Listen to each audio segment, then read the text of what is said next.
Now, isn't it funny how much we care for our bikes and other equipment, but our cycling kit, well, how often does this end up in a pile on our floor for hours, sometimes even days post-ride? Which is silly really, given how important this kit is to us, how often we use it.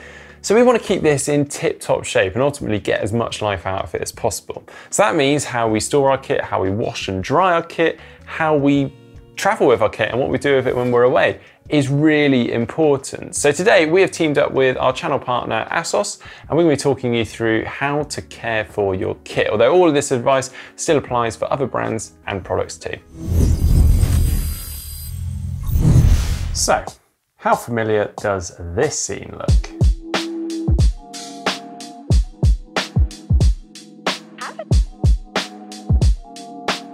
And chances are that kit then just sits there on the floor for some time afterwards, or maybe if you're really good, it might make its way into one of these things, a laundry basket, but then probably fester away in one of those for some time after too. Yeah, this is what we need to sort out, amongst other issues. Now, I'm not meaning to put you off this video right away, but when we finish exercising, our clothing and our kit will contain a whole bunch of different bacteria caught within the weave of the clothing. Now, despite that sounding really sinister and disgusting, actually a lot of that bacteria lives on our skin naturally day to day anyway, and is generally harmless. However, some nice warm cycling clothing and potentially even damp from our sweat festering away on the floor or within a laundry basket is the ideal breeding ground for that bacteria. And that is when our clothing can start to smell quite a lot. It will degrade more quickly. It can even lead to problems such as infections, sorenesses, or other general problems in our nether regions. So let's rewind.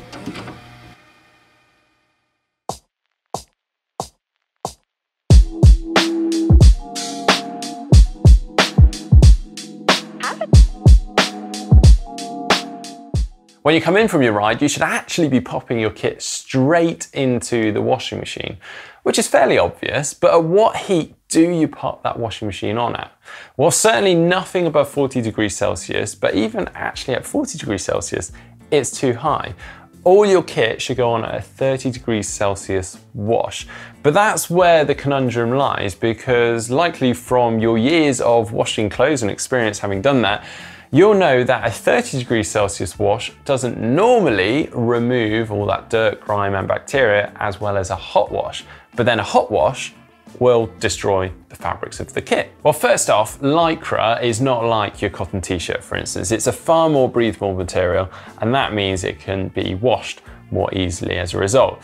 Also, if you are able to pop your kit in the wash after each and every ride and you're doing that well and keeping on top of things, it should mean that you don't feel the need to put it on a hot wash and give it a blast to thoroughly clean it.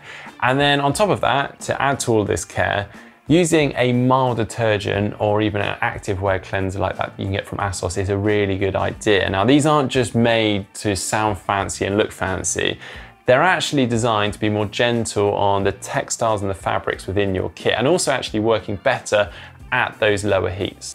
So when you are popping your kit into the washing machine, it's actually best to turn your kit inside out. So it's then exposing those parts of the kit that are closest to your skin when you're exercising, which I'm going to be honest, I never used to do, but makes total sense. Also, just make sure any zips are done up, and don't put your general everyday clothes in on the same wash because colors may bleed from those clothes. They do also tend to be a little bit more harsh, particularly things like jeans, and they can then end up wearing and rubbing on your kit. And also, you probably just want to put your general clothes on a higher temperature wash anyway. You can also put your cycling kit into a mesh laundry bag. That's meant to reduce any additional wear that you might find from the wash cycle. But do not use a fabric softener or conditioner. I know they make your clothes smell and feel lovely, but they'll also take away some of the features and properties that you have loved about your kit, such as wicking the sweat away from your skin. And then finally, if you have struggled to wash your kit regularly after each ride, or you've got some particularly pongy kit, you can also just put it on an extra pre-wash cycle. Just make sure that you keep it on that low temperature.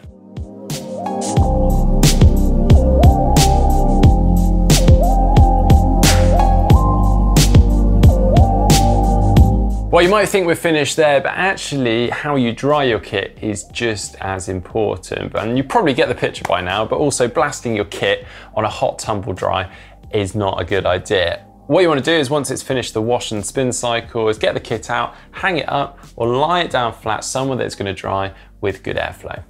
And then there's a couple of bits of kit that you really do not want to see or be putting in the washing machine. And these are your waterproof bits of kit, such as this, a rain jacket, or maybe some waterproof overshoes. Now, unfortunately, a washing machine and washing detergents will just strip these of their waterproofing properties. And whilst it's possible to reproof them, it's not really something you want to be doing after each and every ride. So if they do need a wash, if they're dirty, what I normally do is simply give them a little rinse down in the shower with some cold water after the ride, and then just hang them out to dry as you normally would.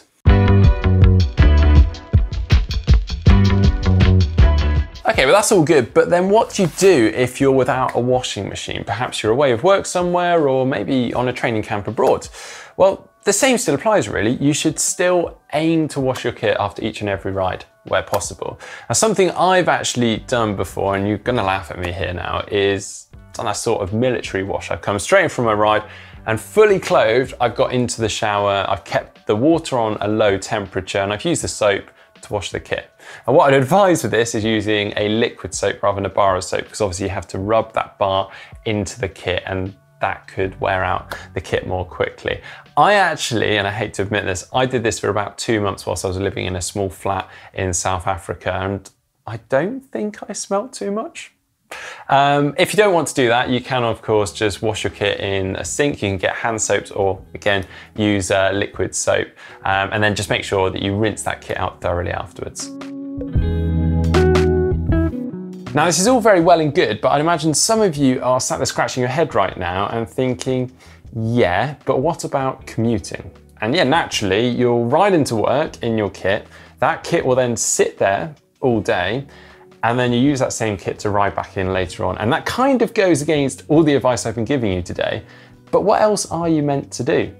Well, at the very least, what I'd recommend is trying to hang your kit up throughout the day. So at least it airs out, dries out, rather than this warm, damp kit just sitting in a pile on the floor all day, or worse, going into bag and festering away. If you like, you can take it up a notch. You can actually use some wipes and just wipe down some of those key areas on the kit, but I don't know, that feels a little bit excessive to me. So anyway, there is how to care for your cycling kit. I have one final bit of advice, and that is check your pockets before you put your kit into wash. I hope you have enjoyed today's video. If so, make sure you give it a like, and don't forget you can head on over to some of our social media channels, give them a follow, and if you're not subscribed to this channel already, make sure you hit that icon just below.